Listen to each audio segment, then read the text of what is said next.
देश में जहां एक तरफ महंगाई बढ़ रही है, बेरोजगारी बढ़ रही है, रसोई गैस के सिलेंडर के दाम आसमान छू रहे हैं, तो दूसरी तरफ अन्य मुद्दों को लेकर राजनीतिक हलकों में सियासी घमासान मचा हुआ है।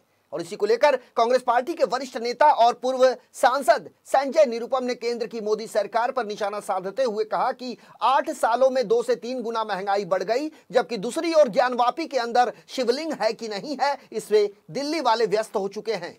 यही नहीं, संजय निरुपम ने यह भी कहा कि ढेर सारे जैन मंदिर हैं जो पहले बुद्धिस्ट मंदिर हुआ करते थे, तो क्या अब जैन और बुद्धिस्ट आपस में लड़ेंगे?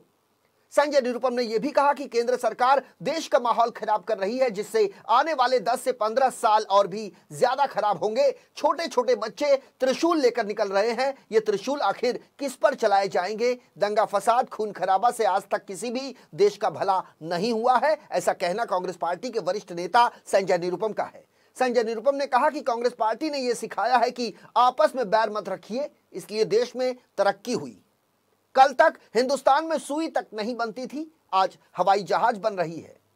लेकिन इस सरकार की यदि बात करें तो सरकार ये चाहती है कि सबको उतारकर बैलगाड़ी पर बिठा दिया जाए, ऐसा कहना संजय निरुपम का है। उन्होंने कहा कि भारतीय जनता पार्टी के वरिष्ठ नेता और पूर्व सांसद किरीट सोमैया, जो कि हमेशा अपना आपा खो बैठते हैं, किरीट सोमैया ईडी के अधिकारी हैं या फिर भारतीय जनता पार्टी के नेता, ये समझ से परे है।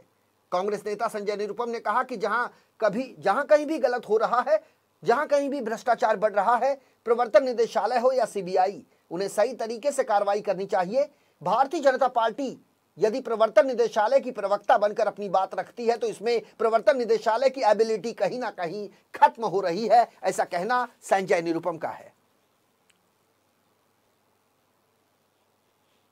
120 रुपए लीटर डीजल चल रहा है, 100 रुपए से ज्यादा पेट्रोल चल रहा है, 100 रुपए 109 रुपए 110 रुपए डीजल चल रहा है। खाने पीने की चीजों में आग लगी पड़ी है, टमाटर 100 रुपए किलो चल रहा है। ऐसे में इन लोगों को जगाना पड़ेगा। ये जो धर्म का अफीम पिला करके आपको नशे में डुबो दिया गया है, उसे जगिए। और जैसे ही नशा टूटेगा, पता चलेगा कि हमारी नौकरी चली गई, धंधा खत्म हो गया, महंगाई बढ़ गई है, खाने को वांदे हो गए, लाले पड़ गए। ये सब सामान्य जनता को समझना पड़ेगा, उनको एहसास दिलाना कि जानबूझ के रोज इस तरह के नए हिंदू मुस्लिम क्यों लाए जाए, ताकि लोगों का ध्यान जो बुनियादी प्रश्न है उससे बटाए। लोगों को अगर जानबूझ के इन बातों को लेकर गुमराह करते रहेंगे तो बुनियादी प्रश्न पर उनसे कोई सवाल ही नहीं पूछेगा। ये एक सरकार और भारतीय जनता पार्टी की अपनी नीति है, और इस नीति के खिलाफ लोगों को जगाना पड़ेगा।